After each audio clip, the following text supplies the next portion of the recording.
ہم کیا کیا ہیں، ہمارے عقیدے کیا ہیں، ہم یہ ہیں. ہم نے یہ بتایا ہے. مولائی بڑی جرت اور بڑے جگر والا ہوتا ہے. وہ میدان میں بولتا ہے، کان میں نہیں بولتا ہے. وہ آگے بولتا ہے کہ ہم یہ ہیں. میں دعوت دے رہا ہوں اس اعلامیہ کے ذریعے کہ جس طرح مولائی کہتا ہے کہ میں مولائی ہوں اور میرے عقیدے کی بنیاد یہ تمام چیزیں ہیں، اس طرح جو مولائیوں کے مخالف ہیں میں ان کو بھی دعوت دیتا ہوں کہ تشریف لائیے اور اپنے عقیدے کو ظاہر کر کے آپ بھی بتائیے کہ ہم یزیدی ہیں. ہم تو حسینی ہیں. مسلک پتہ چلے گا جب کھل کے بات ہو. میں تو علی کے ساتھ ہوں. تم کھل کے بولنا چاہیے انسان کو. ہمیں مولائی اسلام سے مطلب ہے. ہمیں کس سے مطلب ہے؟ ہمیں مولائی اسلام سے مطلب ہے. اور آج یہ مولائیت کے اوپر بڑے لوگ لانچھن اٹھا رہے ہیں، اس کے اوپر لوگ کمنٹ بازی کر رہے ہیں، اور نوجوانوں کو جو کنفیوژن ہو رہا ہے. مجھ سے نوجوان میرے بچے پوچھتے ہیں کہ حضرت یہ مولائیت کے اوپر جو لوگ بول رہے ہیں، کیا ہم لوگ مولائی ہیں تو کیا ہم لوگ گمراہ ہیں؟ کیا ہم لوگ بدین ہیں؟ کیا ہم لوگ بد مذہب ہیں؟ تو میں نے کہا نہیں بیٹا، ایک بات سمجھ لو کہ مولائیت کا تعلق مولا علی سے ہے کہ نہیں؟ کون مولا علی؟ وہ مولا علی جن کے بارے میں ان کے آقا اور مولا، ان کے خسر محترم، ان کے چچزاد بھائی، کون؟ اللہ کے نائب مطلق مدنی آقا حضور احمد مصطفیٰ محمد مصطفیٰ صلی اللہ علیہ وآلہ وسلم نے یہ فرمایا تھا. سبحان اللہ. آپ نے فرمایا، کیا فرمایا سرکار نے؟ آقا کریم علیہ الصلوۃ والسلام نے فرمایا انا مدینۃ العلم وعلی بابھا، کہ میں علم کا شہر ہوں اور علی اس کا، بڑی مشہور حدیث ہے، علی اس شہر کا دروازہ ہے. تو جو شخص مولائی ہوگا، اور یہ میں ایک عام طور پر ایک بات عرض کر رہا ہوں کہ جو شخص مولائی ہوگا اس کا تعلق علم سے ہوگا، کیونکہ وہ علی کا ماننے والا ہے اور علی کا تعلق علم سے ہے. وہ علم کے شہر کا دروازہ ہے، اس لیے اس کا تعلق علم سے ہوگا. اور علم سے ہونے کا مطلب یہ ہے کہ وہ سن کر مولائی نہیں ہوا ہے، جیسے آج کل کے سنی سن کر سنی ہو گئے نا. نہیں، وہ سن کر مولائی نہیں ہوا ہے، بلکہ اس نے آقا کریم علیہ الصلوۃ والسلام کی بارگاہ پہ نظر کی ہے اور رسول اللہ کے اس اٹھائے ہوئے ہاتھ کو دیکھا ہے جو غدیر خون میں رسول اللہ علیہ الصلوۃ والسلام نے پکڑ کے اٹھایا تھا اور فرمایا تھا کہ من کنت مولا فہذا علی مولا. نوجوان آج کل کا جانتا نہیں کہ ہمارا مسلک کیا ہے، ہمارا موقف کیا ہے، ہمارا مذہب اور مشرب کیا ہے. اور یہی وجہ ہے کہ نفس پرست لوگ، جو لوگ ہوا اور شہوت نفسی جسے کہیں گے کہ بہت سارے وسوسے پھیلانے والے غلط سلط شیطانی وسوسوں سے لیس آ کر ہمارے نوجوانوں کو وہ اپنے حساب سے جو چاہتے ہیں ویسا چلاتے ہیں. اور آج نوجوان اس بات سے پریشان ہے کہ ہماری مذہبی حقیقت کیا ہے. ان شارٹ اگر ہم کہیں کہ آج کے مسلمان نوجوان کو اپنی آئیڈینٹی، اپنے تشخص، اپنے استتو کا پرابلم پڑ گیا ہے کہ ہماری آئیڈینٹی ہے کیا. ہم مسلمان ہیں، ہم سنی ہیں، ہم دیوبندی ہیں، ہم اہل حدیث ہیں، ہم بریلوی ہیں، ہم کیا ہیں؟ اس سلسلے میں ایک بہت بڑا کنفیوژن ہے. ہم آج کل مسلمان ہونے کے علاوہ سب کچھ ہو گئے. اللہ تبارک و تعالیٰ نے قرآن پاک میں ہمارا نام رکھا تھا. ہم لوگ ہوتا ہے نا کہ گھر میں جب ولادت ہوتی ہے تو اپنے بزرگوں کو ہم لوگ ان کو خبر دیتے ہیں کہ حضرت ہمارے یہاں ولادت ہوئی ہے، آپ نام رکھ دیجیے. ایسے بہت سارے عقیدت مند لوگ ہیں، اہل ارادت، اہل دل، جو اپنے مرشدوں کو رابطہ کرتے ہیں کہ حضرت نام رکھ دیجیے، اور مرشد نام رکھتے ہیں تو بڑے خوش ہو کے قبول کرتے ہیں. مگر مرشد کا دیا ہوا نام قبول کرنے والا اللہ کے دیے ہوئے نام کو قبول نہیں. قرآن میں اللہ فرما رہا ہے وَسَمَّاكُمُ الْمُسْلِمِينَ، ہم نے یعنی رب نے تمہارا نام مسلمان رکھا. تو میں ایک سوال یہ پوچھنا چاہتا ہوں کہ کتنے لوگ ہیں جو سینہ تان کے کہہ سکیں کہ میں مسلمان ہوں؟ نہیں ہے، مسلمان نہیں کہتے، میں کہتے ہیں کہ میں قادری ہوں، میں چشتی ہوں، میں فلانا ہوں، میں دھماکہ ہوں، ہے کہ نہیں؟ یہ ہو رہا ہے نا۔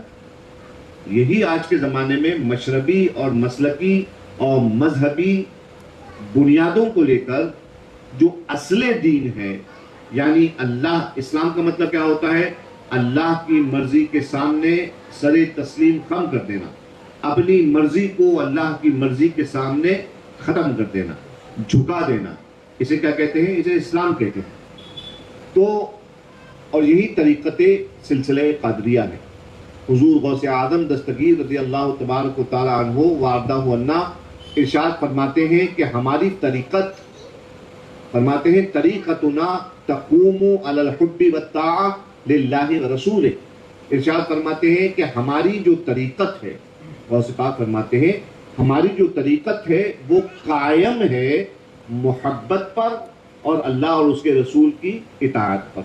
یہ غوث پاک کا ایک، جسے کہتے ہیں ایک سوتری، ون پوائنٹ پروگرام انہوں نے اپنی طریقت کا ہم کو عطا فرمایا ہے۔ میں نے دیکھا الحمدللہ، جب میں نے اپنے علم دین کا سفر شروع کیا، پڑھائی کا، طلب کا، تو بزرگوں کے طریقے کے مطابق میں نے مسجد میں پڑھائی شروع کری۔ میرے استاد مسجد میں تشریف فرما ہوتے اور میں مسجد میں جاتا۔ آج کل جیسے مدارس میں ہم لوگ اگر علم دین حاصل کرنا ہوتا ہے تو مدرسے یا مکتب میں چلے جاتے ہیں، مگر ہم نے جب اپنی علم دین کا سفر شروع کیا، طلب کا، تو ہم مسجد میں، بمبئی میں شافعی مسجد ہے، وہاں پہ ہمارے استاد حضرت حکیم سید منیر احمد دریابادی فرنگی محلی رحمۃ اللہ تعالیٰ علیہ وہ تشریف لاتے اور ہم ان کی بارگاہ میں حاضر ہو کر قدم بوس ہوتے، اور اس کے بعد جو ہے انہوں نے الحمدللہ اپنے سینے میں جو کچھ دولت ان کے پاس علم دین شریف کی تھی انہوں نے ہمیں عطا فرمائی۔ حضرت امام موسیٰ کاظم کی اولاد میں سے تھے حضرت سید منیر احمد دریابادی رحمۃ اللہ تعالیٰ علیہ۔ تو ہمیں پیری مریدی کرنے میں کوئی انٹرسٹ نہیں ہے، ہمیں صرف اور صرف دین کی تبلیغ کرنے میں اور تعلیم دینے میں ہم کو انٹرسٹ ہے۔ جو کچھ پڑھائی ہم نے محنت سے حاصل کی ہے، ہم چاہتے ہیں کہ وہ اپنے مسلمان بھائیوں کو وہ سچ بتائیں کہ یہ اسلام ہے، یہ اسلام ہے۔ اور اسی وجہ سے ہم آج اپنے اس تبلیغی سفر میں، آج ہم آپ کے اس دیار محبت پہ اطلاعات میں موجود ہیں۔ موقع بڑا غنیمت ہے، موقع بڑا مبارک ہے۔ غوث پاک کے مہینے کی یہ مقدس تمام راتیں ہیں، اور ان راتوں میں میں جو حاضر ہوں آپ کے پاس وہ اس لیے کیونکہ آج کل ایک معاملہ جو بڑا پیچیدہ بنا ہوا ہے، وہ یہ بنا ہوا ہے کہ اگر کوئی بندہ اہل بیت خالی منہ سے اپنے نکال لے، اگر کہہ دے اہل بیت، تو فوراً اس کے اوپر لانچھن لگنا شروع ہو جاتے ہیں کہ یہ سنی نہیں رہا، یہ دائرہ اسلام سے باہر ہو گیا، اس کے عقیدے خراب ہو گئے، یہ بد مذہب ہو گیا، یہ گمراہ ہو گیا، یہ گمراہ کر رہا ہے۔ یہ معاملہ جو ہے یہ آج کل پھیلا ہوا ہے۔ تو میں آج اپنے اس مختصر سے رحلہ میں آپ لوگوں کو یہ بتانے آیا ہوں، اور آپ لوگوں کو انشاءاللہ تعالی یہ بتاؤں گا کہ اہل سنت کا موجودہ وقت میں، اس وقت اہل سنت کا عقیدہ کیا ہے، وہ میں آپ کے سامنے پیش کروں گا۔ پچھلے سال 2023 میں فروری کے مہینے میں خانقاہ برکاتیہ میں بوقت خرقہ پوشی میں نے ایک اعلامیہ جاری کیا تھا خانقاہ برکاتیہ کی طرف سے، اور وہی اعلامیہ لے کے میں حاضر ہوں، اور اسی اعلامیہ کو اپنے تمام حلقوں میں پیش کر رہا ہوں تاکہ ہم کو معلوم ہو کہ بھائی ہمارے بزرگوں نے ہمیں کیا سنیت دی۔ ایک تو ہمارے پاس، میں سخت الفاظ کے لیے معذرت چاہوں گا صحیح صاحب قبلہ، سخت الفاظ کے لیے کبھی کبھی بولتا ہوں، لوگ جانتے بھی ہیں کہ سبتے نظر بہت کڑوا ہوتا ہے، لیکن سچ ہمیشہ کڑوا ہی ہوتا ہے۔ تو وہ جو میں نے اعلامیہ پیش کیا، وہ اعلامیہ میں آپ کے سامنے ابھی انشاءاللہ تعالی میں پڑھ رہا ہوں، تو میں آپ کے سامنے اعلامیہ میں پڑھتا ہوں میرے بھائی، اور اس کے سلسلے میں کچھ تھوڑی بہت گزارشات کرتا ہوں۔ یہ اعلامیہ میں معنی شریف میں جاری کر چکا ہوں 1.5 سال پہلے تقریباً۔ آپ لوگ ایک مرتبہ مجھے درود شریف سنا دیں۔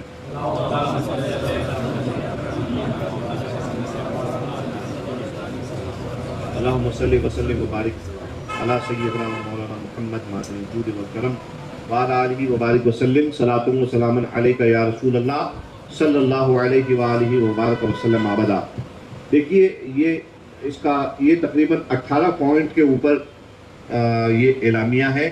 اعلامیہ کا مطلب یہ ہے کہ ہم نے دنیا کو یہ بتایا ہے، مولائی نے، کس نے؟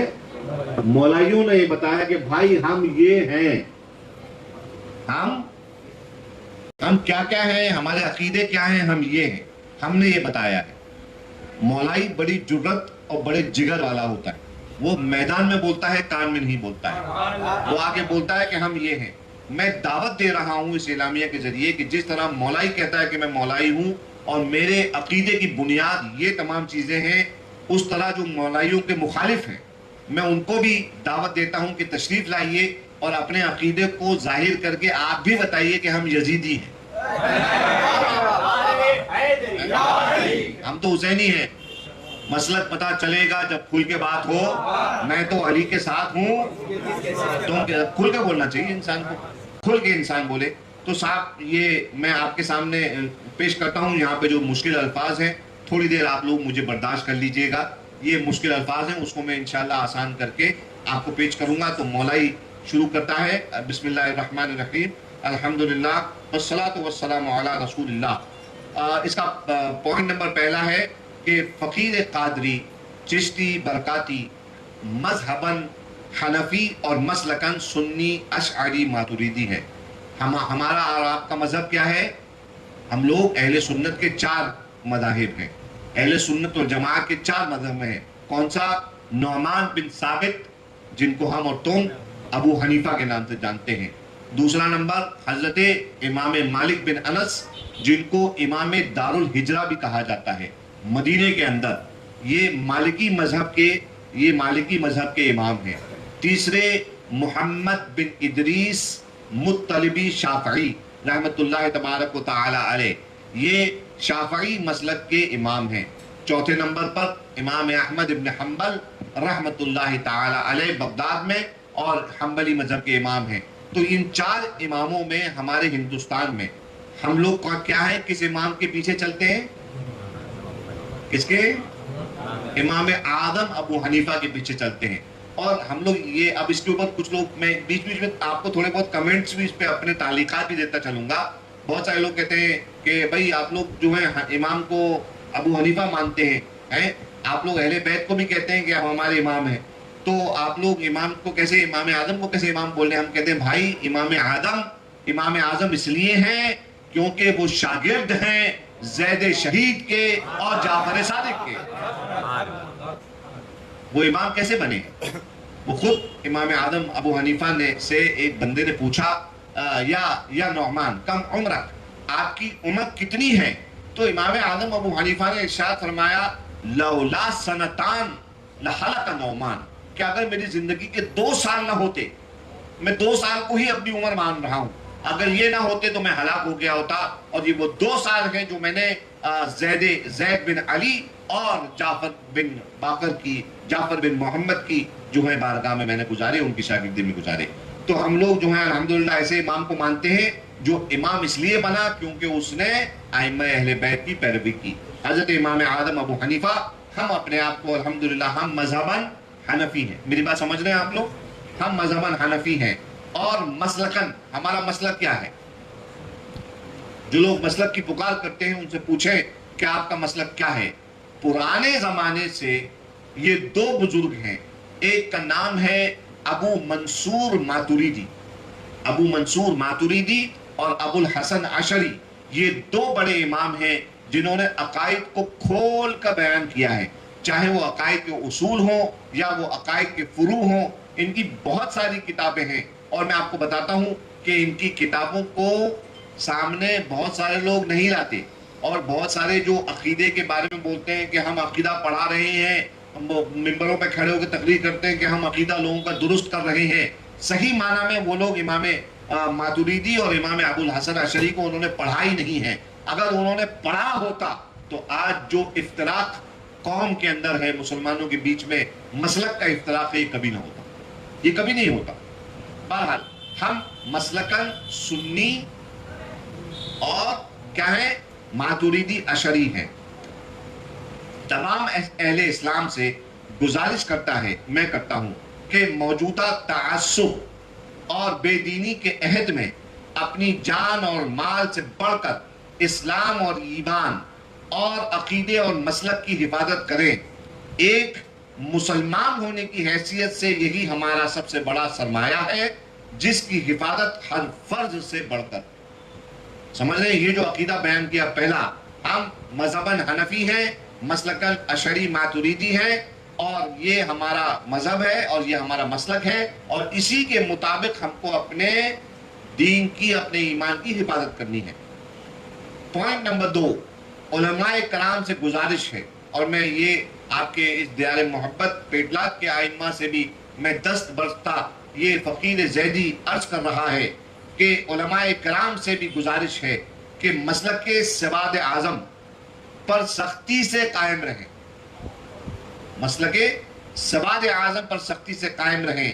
اشاعرہ اور ماتوریدیہ، احناف اور شوافع، مالکیہ اور حنابلہ اور مشائخ چشتیہ، قادریہ، نقشبندیہ، سہروردیہ کے کھینچے ہوئے خطوط، یعنی امام حضرت سرکار غوث پاک ہیں، حضرت خواجہ نقشبند ہیں، حضرت امام سہرورد ہیں، ان لوگوں نے جو سلسلے بنا دیے، حنفی، شافعی، مالکی، حنبلی، یہ جو مذہب بن چکے اور جو بزرگوں سے آپ آ رہے ہیں، تو سمجھ لیجئے اس میں نے گزارش کی ہے اپنے علماء سے کہ خدا کے لیے اب یہ میں جو کہہ رہا ہوں کہ یہ جو حدود ہیں، یہ جو بارڈر لائن بزرگوں نے بنا لی ہیں، اب ان کو کراس مت کرو، اب ان کو رہنے دو. اگر امت کا اتحاد چاہتے ہو تو اگر کوئی نئی بات نکالو گے تو سوائے اختلاف کے کچھ نہیں ہونے والا.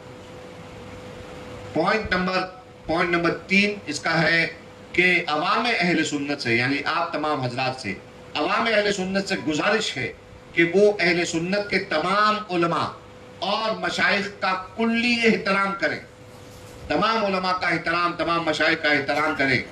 جن علماء اور مشائخ کے باہمی فروعی اختلاف ہیں، ایسا ہے کہ ہمارے ہر طبقے دماغ ایک جیسے تو ہے نہیں، آپ کچھ سوچتے ہیں، آپ کچھ سوچتے ہیں، میں کچھ سوچتا ہوں، ہے کہ نہیں؟ وہ جیسے دو بندے سامنے آمنے کھڑے تھے، ایک کہہ رہا تھا کہ یہ لکھا ہے 6، سامنے والا کہہ رہا تھا نہیں یہ لکھا ہے 9، ہے کہ نہیں؟ ایک کہہ رہا تھا 6 لکھا ہے، ایک کہہ رہا تھا 9 لکھا ہے. جو یہاں کھڑا تھا وہ اپنے نظریے سے 6 کہہ رہا تھا، جو سامنے کھڑا تھا وہ اپنے نظریے سے 9 کہہ رہا تھا. دونوں میں غلط کون؟ دونوں میں صحیح کون؟ دونوں ہی صحیح تھے، اپنے اپنے اعتبار سے دونوں ہی صحیح تھے. تو یہی معاملہ جو ہے آج کل ہمارا حساب کتاب ہے کہ بھائی ہر عالم اپنے علم اور فہم کے اعتبار سے مسئلے کو سمجھتا ہے، ہر عالم سمجھتا ہے. تو آپس میں ان کے اختلاف بھی ہوتے ہیں کہ کوئی کہتا ہے مثال کے طور پر کہ مائک پر نماز پڑھنا جائز، کوئی کہتا ہے کہ مائک پر نماز پڑھنا جائز نہیں، کوئی کہتا ہے چین والی گھڑی پہننا جائز ہے، کوئی کہتا ہے چین پہ والی گھڑی پہننا جائز نہیں، وغیرہ وغیرہ اس قسم کے جو اختلافات ہیں. تو یہ تمام اصولی دینی اختلاف نہیں ہیں، بلکہ یہ ایسے اختلاف ہیں کہ اس میں آپ اپنی رائے کے مطابق، اگر آپ علم دین پڑھے ہوئے ہیں، آپ کے پاس قرآن کے علوم ہیں، آپ کے پاس حدیث کے اصول ہیں، تو ان کی روشنی میں آپ مسئلہ اپنے علماء سے جو اکابر ہیں ان سے لے کر یا خود اخذ کر کے آپ جو ہے اس کے اندر چل سکتے ہیں. سمجھ رہے ہیں؟ اس میں جو عالموں میں اختلاف ہے تو یہ نہیں کہیں گے آپ کہ فلانا عالم اچھا ہے اور فلانا عالم غلط ہے، نہیں، یہ عوام کا حق نہیں ہے. اس سے جو ہے علماء کی توہین ہوتی ہے، اور علماء کی توہین بہت بڑا گناہ ہے. تو میں عرض کرتا ہوں کہ علماء اور مشائخ کا کلی احترام کریں. جن علماء اور مشائخ کے باہمی فروعی اختلافات ہوں وہاں وہ اپنے قریبی علماء اور مشائخ کا اتباع کریں. اب جس عالم کو آپ اچھی طرح جانتے ہیں آپ ان کا اتباع کریں. سمجھ رہے؟ جن سے ان کا تعلق ہے، جن سے آپ کا تعلق ہو. البتہ دیگر علماء اور مشائخ پر کوئی طعن و تشنیع یعنی کوئی ٹپڑی نہ کریں. نمبر 4، ضروریات دین اور ضروریات اہل سنت پر سختی سے قائم رہیں. البتہ جو مسائل خود اہل سنت کے بیچ مختلف ہی ہیں ان میں اپنے اپنے معتمد علماء اور مشائخ کے مسلک پر رہیں. البتہ شخصیت پرستی میں ایسے اندھے نہ ہو جائیں کہ اپنے محبوب نظر کی رائے کو مسلک اہل سنت بنا دیں. میری بات سمجھے؟ ہاں، آپ کی عقیدت سراخوں پر، آپ کی عقیدت جس بھی عالم سے ہے، آپ کی عقیدت جس شیخ سے ہے، وہ سب سراخوں پر ہے، مگر اس بات کو یاد رکھیں کہ آپ کی عقیدت ہے، اس کو کسی کے سر پہ تھوپنے کا آپ کو کوئی حق نہیں. اس کا یہ نشکش نکلا. تو عرض کرتے ہیں اس میں نے ایک بات یہ بھی عرض کی ہے کہ البتہ شخصیت پرستی میں ایسے اندھے نہ ہو جائیں کہ اپنے محبوب نظر کی رائے کو مسلک اہل سنت بنا دیں اور اس کی وجہ سے اہل سنت کے بیچ افتراق اور انتشار کا سبب بنے. پوائنٹ نمبر 5، میں فقیر قادری چشتی خود اپنے خاندان برکاتیہ کے مشائخ کرام کے مسلک پر قائم ہوں. میں اپنے محبین سے بھی اس کی امید رکھتا ہوں اور گزارش کرتا ہوں، اس شرط کے ساتھ. وہ شرط کیا ہے؟ کہ فروعی مسائل میں دوسروں کو مشائخ برکاتیہ کے مسلک کا پابند نہ بنائیں. مثلا کوئی میرا مرید ہے یا مجھے چاہنے والا ہے، اس کو میرا موقف معلوم ہے، اس کو میرا مسلک معلوم ہے، اور اس کے بعد وہ بھی مانتا ہے اس مسلک کو اور موقف کو، تو وہ مانے، بے شک مانے، وہ محبت اور عقیدت رکھے، مگر یہ نہ ہو کہ مجلس سے اٹھ کے جائے اور دوسرے سے کہے کہ بھائی میرا شیخ یہ مانتا ہے، میں یہ مانتا ہوں، تجھے بھی یہ ماننا پڑے. نہیں، یہ ہمارے سلسلے میں یا ہمارے بزرگوں کی تعلیمات میں نہیں ہے. چھٹا پوائنٹ، ہمارے مشائخ برکات نور اللہ مرقدہم، محسن اسلام، ام رسول مقبول، جد حسنین کریمین، سیدنا ابو طالب رضی اللہ تعالی عنہ کے ایمان کے قائل رکھے ہیں. ہمارے مشائخ ماہرہ کے جد کریم حضرت میر سید عبد الواحد بلگرامی رحمت اللہ تعالی علیہ کا یہی موقف ہے، اور ان کے دادا پیر مخدوم شیخ سعد الدین خیر آبادی قدس سرہ بھی اسی کے قائل تھے. تفسیر کے لیے حضرت میر عبد الواحد بلگرامی کی کتاب کا نام ہے سبع سنابل، اور حضرت سعد الدین خیر آبادی کی کتاب کا نام ہے مجمع السلوک. ان دو کتابوں کو دیکھا جا سکتا ہے. یہ فقیر قادری چشتی بھی اس مسئلے میں اپنے ان بزرگوں کے مسلک کا پابند ہے. البتہ جن مسائل میں ہمارے بزرگوں کا سکوت ہے، ہمارا بھی اس میں سکوت ہے. جن مسائل میں ہمارے بزرگوں نے کہا خاموش رہو، مت بولو، تو ہم بھی، ہمارا مسلک بھی یہ ہے کہ ہم خاموش ہیں. وہ قیامت کے دن جو فیصلہ ہونا ہے وہ ہوگا. نمبر 7، حضرت ابو طالب کے کفر پر اہل سنت کا، یہ بہت امپورٹنٹ پوائنٹ ہے اور اس کو تمام نوجوان بھائی یاد رکھیں کہ یہ جو کچھ الفاظ آج کل تقریروں میں اچھال دیے جاتے ہیں، پتھروں کی طرف پھینک دیے جاتے ہیں، کیا اجماع قطعی، یہ وغیرہ اجتہاد، یہ جو چیزیں اس طرح سے آسانی سے لوزلی بول دی جاتی ہیں، لوز ٹاک جسے کہتے ہیں، یہ جو لوز ٹاک کیا جاتا ہے، اس بارے میں اس بات کو اچھی طرح سمجھ لیں. کیا بات؟ کہ کہتے ہیں کہ حضرت ابو طالب کے کفر پر اہل سنت کا اجماع سمجھنا سخت نادانی ہے. جو یہ کہے کہ ابو طالب کے سب کو سارے اہل سنت کافر مانتے ہیں، معاذ اللہ، استغفر اللہ 100 بار استغفر اللہ، یہ بہت بڑی نادانی ہے. اور عرض کرتا ہوں یہ ایک مختلف کی مسئلہ ہے، اس میں اختلاف اہل سنت کا، جس میں ایمان اور سکوت کے 2 معتبر اقوال ہیں. یعنی کچھ لوگ ایمان کے قائل ہیں اور کچھ لوگ توقف یعنی خاموش رہنے کے قائل ہیں کہ ہم ان کے بارے میں نہ تکفیر کریں گے نہ ایمان کا قول کریں گے. ہم حقیقت حال اللہ کو معلوم ہے، قیامت کے دن ہم لوگ معلوم کر لیں گے. سمجھ رہے ہیں میری بات کو؟ تو یہ 2 موقف اہل سنت کے ہیں اور دونوں معتبر ہیں. اس مسئلے میں میرا موقف میرے مشائخ و اجداد کی طرح ایمان کا ہے. میں ایمان کا موقف کو اختیار کرتا ہوں. نمبر 8، ترتیب خلافت برحق ہے. یہ مسئلہ آج کل ایسا لگتا ہے کہ ہر ایک کو ترتیب خلافت ہی لگ گئی ہے کہ ہم لوگ جو ہیں ترتیب خلافت کے بارے میں تقریر کریں گے، تب جا کے ہماری تقریر کامیاب ہوگی، تب جا کے ہمیں نذرانہ ہمارا جو ہے ہمارے لیے حلال ہو جائے گا، اور تب جا کے ہماری تقریر جو ہے وہ جمے گی. حضرات گرامی، یہ اس پوائنٹ کو بغور سنیے گا کہ ترتیب خلافت برحق ہے. جو ترتیب خلافت کی، سب سے پہلے حضرت ابو بکر صدیق پھر حضرت عمر فاروق، پھر حضرت عثمان ذی النورین، پھر سیدنا امام علی. اکثر یہی کہتے ہیں نا لوگ، یہ 4 یار مصطفیٰ ہے کہ نہیں، لیکن بھول جاتے ہیں امام حسن کو. ترتیب کی رٹ لگانے والے، ترتیب کی رٹ لگانے والے 6 مہینہ حسن مصطفیٰ کی خلافت کو بھول جاتے ہیں. کیوں بھولتے ہیں؟ جان بوجھ کے بھولتے ہیں. اگر نہیں بولیں گے تو بہت کچھ بولنا پڑے گا. تو پھر اردو والا کہتا ہے کہ بات جب نکلے گی بڑی دور تلک جائے گی. بات جو نکلے گی بڑی دور تلک جائے گی، اس لیے خلافت راشدہ 4 ہی پہ ختم کر دی جاتی. سمجھ رہے؟ نوجوان اس بات کو اچھی طرح سمجھ لیں. تو عرض کرتا ہوں کہ ترتیب خلافت برحق ہے. جو ائمہ اہل سنت نے فرمایا ہے ترتیب کے بارے میں، ہم اس کو تسلیم کرتے ہیں، ہم اس کو قبول کرتے ہیں. اور عام اہل سنت کے نزدیک ترتیب خلافت ہی ترتیب فضیلت کی بنیاد ہے. یعنی جو ترتیب خلافت ہے، عام اہل سنت کیا بولتے ہیں کہ فضیلت کے مطابق ترتیب ہے.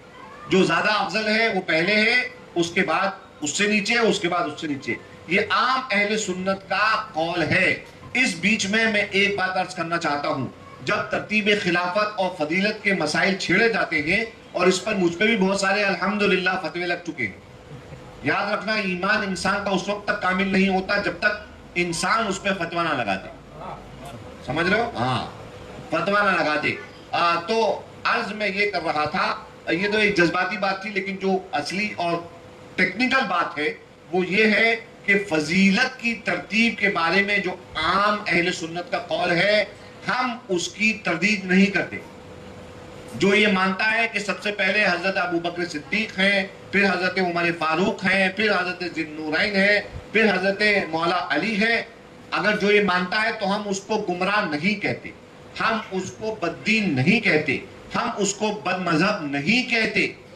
اور توقع رکھتے ہیں اسی طرح سے کہ جس طرح ہمارا حسن ظن اور ہمارا حسن اخلاق ہے، اور جو اسلامی ہمارا طریقہ ہے مسلمانوں کے درمیان رواداری اور مربت رکھنے کا، ہم جانب مخالف سے بھی ایک مسلمان ہونے کے ناطے کم سے کم اتنی ہی امید کرتے ہیں. کیونکہ ہمارا موقف کیا ہے؟ ایک جملہ وہی جو میں نے عرض کیا تھا پھینکا جاتا ہے کہ ترتیب خلافت کے اندر اجماع قطعی ہے نا، یہ آپ لوگوں نے سنا ہوگا، اجماع قطعی ہے. سبحان اللہ. اجماع قطعی پہ میں ایک بات عرض کر دینا چاہتا ہوں کہ جب آقا کریم علیہ السلام کا وصال ہوا، اور آپ کے وصال کے بعد سقیفہ بنی ساعدہ میں خبر آئی حضرت ابو بکر صدیق رضی اللہ تعالی عنہ کے پاس کہ چلیے وہاں پر خلافت کا مسئلہ چھڑا ہوا ہے کہ خلیفہ کون بنے گا. سبحان اللہ. حضرت ابو بکر صدیق تشریف لے گئے. کتاب کا نام جس سے میں روایت نقل کر رہا ہوں، میں کتاب بھی بتا دوں، یہ نہ کہے کوئی کہ سبطین حیدر جو ہے اپنی طرف سے بات گڑھ کے لے آیا ہے.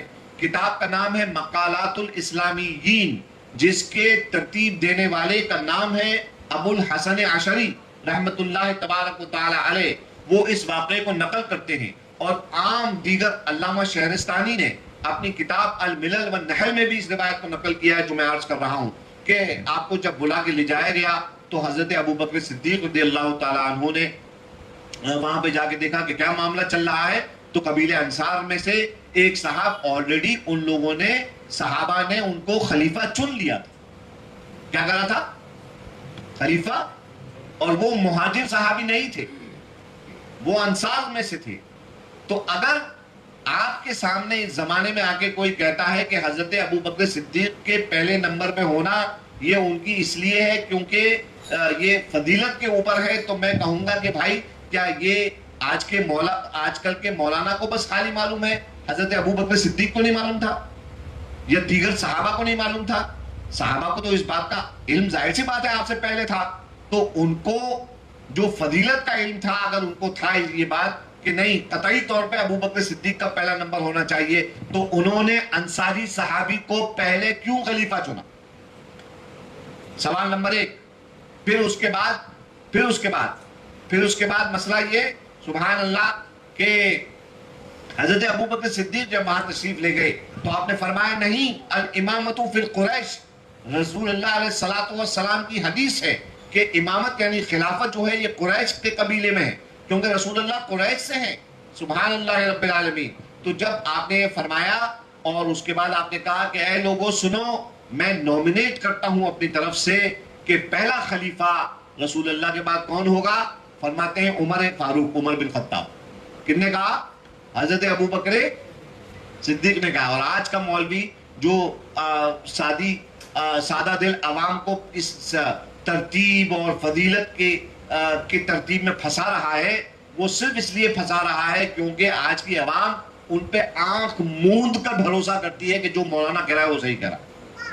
یاد رکھیے یہ معاملات جب تک نہیں چھڑے تھے ہم خاموش تھے، مگر ان معاملات کو چھیڑ کر فتنہ جو بویا گیا ہے، اب خانقاہی فقیر ہونے کے ناطے یہ ہمارا فرض بن گیا کہ ہم آ کر بتائیں کہ بزرگوں کی اصلی تعلیم کیا ہے، بزرگوں نے اصل میں کتاب میں کیا لکھا ہے، وہ آپ کو بتانا بہت ضروری ہے۔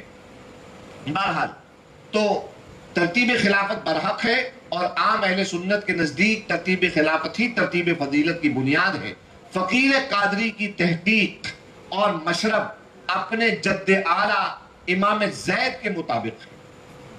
امام زید کون؟ زین العابدین کے بیٹے امام زید میرے جد اعلیٰ ہیں۔ اور سن لیں، یہ ببانگ دہل سپتہ کے اندر میدان میں اس بات کو عرض کر رہا ہے، یہ بات نہیں کہ پیٹلاز میں آپ لوگوں کے بیچ میں بول رہا ہوں، میری بات انٹرنیشنلی جا رہی ہے، میں عرض کر رہا ہوں اس بات کو میرے بھائی کہ امام زید شہید نے اس بات کا عقیدہ اپنا پیش کیا۔ آپ فرماتے تھے کہ علی افضل ہے سائر صحابہ سے، تمام صحابہ میں سب سے افضل علی مرتضیٰ۔ تو جو لوگ سبتہ حیدر کو گمراہ، بددین، بد مذہب کہہ رہے ہیں، وہ لوگ یہ سوچیں کہ سبتہ حیدر کیا کر رہا ہے؟ کچھ نہیں کر رہا ہے، زید بن علی کی پیروی کر رہا ہے۔ تو بھیا جو حکم زید کا ہے وہی سبتہ حیدر کا۔ اب جا کے نپٹو زید کے خدا سے جا کے نپٹنا۔ اور دوسری بات یہ کہ جو اجماع قطعی کا قول کر دیا گیا ہے، تو مجھے وہ لوگ، وہ مقرر، وہ تقریر کرنے والے واعظ، وہ مجھے آگے بتائیں کہ کس رسول اللہ کے خاندان کے معقر شخصیت نے، معدم امام نے کس نے قول کیا ہے کہ علی سب سے افضل نہیں ہے؟ تمام ائمہ اہل بیت کا اس بات پر اتفاق ہے، تمام کا، کہ علی سب سے افضل ہے۔ تو ایک بات بتاؤ، رسول اللہ کے خاندان کو باہر سائیڈ میں کر دو، ائمہ اہل بیت کو سائیڈ میں کھڑا کر دو، اور ان کے بعد کہو کہ نہیں صحابہ نے اجماع کر لیا، تو کیا یہ اجماع قطعی ہو جائے گا؟ بولو، یہ اجماع قطعی ہو جائے گا جب تک اہل بیت اس کے اندر شامل نہیں ہے۔ اہل بیت کو جو آج ہم سے بہت سارے لوگ کہتے ہیں کہ آپ جو ہیں اہل بیت و صحابہ کو الگ کر رہے ہیں، میں کہا نہیں، سب ایک ہیں، سب غلامان رسول ہیں، سب غلامان رسول ہیں۔ لیکن بات اگر تم لوگ غنڈہ گردی کی کرو گے، یہ غنڈہ گردی ہوئی کہ تم اہل بیت کے موقف کو سائڈ میں ہٹا کر اپنے طبیعت کا موقف تم کرو گے۔ میں یقین جانو، میں اس ابو بکر صدیق کو جانتا ہوں، اگر سرکار ابو بکر صدیق رضی اللہ عنہ ان لوگوں کے سامنے ہوتے، یقین جاننا ان لوگوں کو کوڑے پڑتے، کیونکہ وہ ابو بکر صدیق ہے، ابو قحافہ کا بیٹا، کہ جو علی کو تکتکی باندھ کے دیکھتا تھا۔ اور جب ان سے یہ سیدہ عائشہ کی، اماں عائشہ کی روایت ہے، اماں عائشہ فرماتی ہیں میں نے اپنے بابا حضرت ابو بکر سے، خلیفہ مسلمین سے، میں نے پوچھا کہ آپ یہ تکتکی باندھ کے علی کو کیوں دیکھتے ہیں؟ تو ارشاد فرمایا کہ علی کو دیکھنا عبادت ہے۔ آپ نے فرمایا تو میں تو اس ابو بکر کو مانتا ہوں، تم اس ابو بکر کو یہ کیسے کہہ سکتے ہو کہ انہوں نے علی کو جو ہے اور علی زادوں کے موقف کو الگ کر کے اپنا الگ سے موقف قائم کر لیا؟ کیا حضرت ابو بکر صدیق، حضرت عمر فاروق، حضرت عثمان غنی، یہ لوگ جو بہت کہتے ہیں ہمارے اولیاء زندہ ہیں، تو ان کا عقیدہ کیا ہے کہ یہ کھڑے ہو کر ابو بکر صدیق کی بارگاہ میں یہ کہیں کہ ہم تمہیں افضل مانتے ہیں، علی کو افضل نہیں مانتے؟ یہ جرأت ہے کسی میں؟ مان لو سامنے ابو بکر آگے، سامنے علی آگے، تو کس میں جرأت ہے؟ یہ جو مولوی تقریریں کرتا پھر رہا ہے ممبروں پر، کیا اس میں جرأت ہے؟ کہہ دے نہیں ابو بکر تم بڑے ہو۔ بتائیے قرآن کائے کے لیے ہے؟ قرآن ہدایت طلب کرنے کے لیے، انسان صحیح راہ ڈھونڈے۔ اور آج کے زمانے کا مولوی کیا کر رہا ہے؟ قرآن میں، حدیث میں بہانے ڈھونڈ رہا ہے کہ ہمیں کوئی مسئلہ مل جائے جہاں سے ہم علی کو خلفائے ثلاثہ سے کم ثابت کر دیں۔ کبھی سوچا اس بارے میں؟ اللہ اکبر، اللہ تعالی ہم سب کو محفوظ رکھے۔ پوائنٹ نمبر 9، اہل بیت سے محبت اور صحابہ کا احترام اہل سنت کا شعار ہے، لیکن اس کے باوجود صحابہ معصوم نہ تھے۔ جیسے اہل بیت کے لیے کہا جاتا ہے کہ وہ معصوم نہیں ہے، ویسے ہی صحابہ بھی معصوم نہیں ہے۔ سمجھ رہے ہو؟ شریعت سب کے لیے برابر ہے، شریعت سب کے لیے برابر ہے۔ اللہ اکبر، صحابہ معصوم نہ تھے، ان سے مختلف مواقع پر خطائیں ہوئیں، ان پر حدود بھی جاری کی گئیں، لیکن اس کے باوجود ان کا احترام ضروری ہے، اس کے باوجود ان کا احترام ضروری ہے۔ چنانچہ سیرت کی کتاب میں ایک صحابی رسول کا ذکر آتا ہے کہ وہ بار بار ان کی عادت تھی شراب نوشی کی، اور وہ پکڑے جاتے اور ان کے اوپر حد شراب یعنی اسلامی سزا ان کے اوپر جاری کی جاتی۔ ایک مرتبہ وہ پکڑ کے لائے گئے، ان کو کوڑے مارے گئے، شراب پیے ہوئے تھے۔ آقا کریم علیہ الصلوۃ والسلام کی بارگاہ سے یہ حکم صادر ہوا، کوڑے مارو اس کو۔ جب انہیں کوڑے پڑ رہے تھے تو دیگر صحابہ کہنے لگے کہ تجھے شرم نہیں آتی؟ تو بار بار ایک جرم کرتا ہے، بار بار اس کی سزا پاتا ہے، پھر بھی تو اس عادت کو نہیں چھوڑتا۔ آقا کریم علیہ الصلوۃ والسلام نے جب یہ سنا تو سنتے ہی آپ کے چہرے اقدس پر غضب کے آثار جو ہیں وہ ظاہر ہوئے، اور آپ نے فرمایا کہ وہ اپنے کیے کی سزا پا چکا ہے، وہ اپنے کیے کی سزا پا چکا ہے۔ تو یہاں سے بتانے کا مطلب یہ ہے کہ ان کے اوپر حد شریعت بھی جاری کی گئی، ان سے خطائیں بھی ہوئی، مگر اس کا مطلب یہ نہیں ہے کہ ہم ان کے غلام ان کا احترام نہیں کریں گے۔ ان کی نسبت کا ہمارے پاس احترام، ان کی نسبت کا کیا ہے؟ نسبت کہ انہوں نے ماتھے کی آنکھوں سے ایمان کی حالت میں رسول اللہ کو دیکھا، تو یہ نسبت ہے ان کی، یہ نسبت ہے جس کا ہم احترام کریں گے۔ اور عیب جوئی یا لعن و طعن کی غرض سے ان کی خطاؤں کا ذکر کرنا جائز ہے۔ اگر آپ جو ہے لعنت نہیں بیچتے ہیں تو تاریخ، جب آپ تاریخ بیان کرتے ہیں، تاریخ بیان کر رہے ہیں تو ان کی تاریخ بیان کرنا کہ بھائی ان سے یہ خطا ہو گئی، تو یہ کوئی گستاخی نہیں ہے۔ آج کل ایک لفظ ہو گیا کہ فلانا شخص جو ہے بہت گستاخ ہے۔ ارے بھائی، تاریخ بیان کرنا گستاخی کہاں سے ہو گئی؟ تاریخ بیان کری، ہاں، اس کے اندر ایسے الفاظ نہ آنے پائیں کہ جو الفاظ اس ذات اور شخصیت کی شان کے خلاف ہوں۔ اس بات پہ احتیاط کرنا بہت ضروری ہے۔ آگے میں جلدی اس میں آگے بڑھ رہا ہوں۔ 11واں پوائنٹ، حضرت علی خلیفہ راشد ہیں، امیر معاویہ صحابی ہیں، ٹھیک ہے، یہ ہمارا موقف ہے۔ بہت سارے لوگ یہ کہتے ہیں کہ مولائی حضرت امیر معاویہ کو نہیں مانتے، معاذ اللہ ان کے ایمان کے قائل نہیں ہیں۔ وہ جو بھی موقف ہے، میں اس موقف کو جو نقل کر رہا ہوں یہ میرے بزرگوں نے نقل کیا ہے، میں اس کو لے کے آ رہا ہوں آپ کے سامنے، اس کو بغور سنیے اور اپنے دل میں بٹھائیے گا۔ کہتے ہیں حضرت علی خلیفہ راشد ہیں اور امیر معاویہ صحابی ہیں، مگر انہوں نے حضرت علی سے جنگ کی، حضرت امام حسن کے اوپر جنگ کو مسلط کیا، جس کے بعد امام حسن نے حالات کے پیش نظر صلح کر کے اقتدار امیر معاویہ کے حوالے کر دیا۔ جو معاملہ ہوا حسن مجتبیٰ، علی مرتضیٰ اور معاویہ کے درمیان ہوا، جو بھی معاملہ ہوا، ہم کیوں نہیں بولتے معلوم ہے؟ ہمیں بزرگوں نے خاموش رہنے کا حکم کیوں دیا معلوم ہے؟ اس لیے حکم دیا ہے کہ جس طرح ہم بندوں پر، کلمہ پڑھنے والوں پر شریعت محمدی لاگو ہے۔ کیا لاگو ہے؟ اللہ نے فرمایا وَمَن يَعْمَلْ مِثْقَالَ ذَرَّةٍ خَيْرًا يَرَهُ وَمَن يَعْمَلْ مِثْقَالَ ذَرَّةٍ شَرًّا يَرَهُ، جس نے ذرہ برابر اچھائی کی اس کا اجر پائے گا، جس نے ذرہ برابر برائی کی اس کا سزا پائے گا۔ تو جس طرح یہ حکم شریعت کا ہم پہ لاگو ہے، اسی طرح ان پہ بھی لاگو ہے۔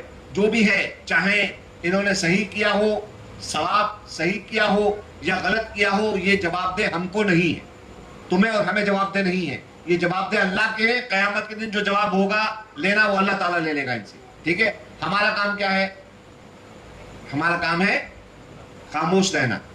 یہ بات الگ ہے کہ ہم مولائیوں کو اکسایا گیا کہ یہ معاملات کے اندر ہم کھل کے بیان کریں، ہم کھل کے مسلک کو، موقف کو بیان کریں، یہ ہم کو مجبور کیا گیا ہے، ورنہ ہم ان تمام مسائل میں ہم خاموش تھے اور خاموشی کے قائل ہیں۔ لیکن ایسا ہمارے نوجوان بچوں کو گمراہ کرنے کے لیے اس نقطے کو چھوڑا گیا، افتراق پیدا کرنے کے لیے، کہ مجبوراً ہم کو میدان میں اترنا پڑا۔ بہرحال پوائنٹ نمبر 12،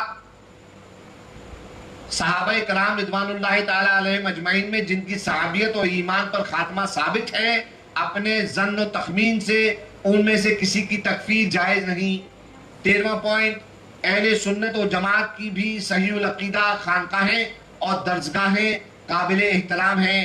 اپنی انا کی تسکین کی خاطر کسی کے خلاف فتویٰ بازی، بیان بازی اور بوائیکاٹ بازی کی پالیسی اپنانا یا ایسی پالیسیوں کی تائید کرنا ایک مذموم اور بہت برا عمل.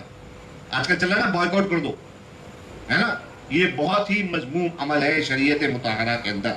نمبر 14، عقیدہ اہل سنت پر تسلط ضروری ہے، لیکن اس کا یہ مطلب نہیں کہ اہل سنت کو کسی ایک عالم، شیخ، مدرسہ یا خانقاہ پر موقوف کر دیا جائے.